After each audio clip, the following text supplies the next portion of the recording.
Today's review is on these nifty whisks. As you can see, they don't look like your typical whisk.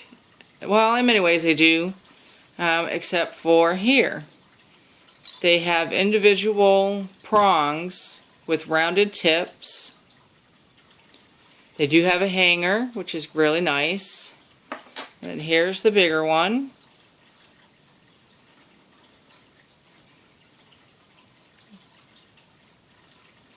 And I'm going to go ahead and scramble some eggs for you. And I already have the eggs there.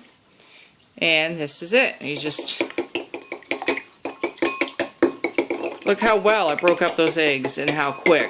And there's no sticking in between the bars like with a regular whisk. And you can whip these up really good, really quick. Get them nice and fluffy with no effort.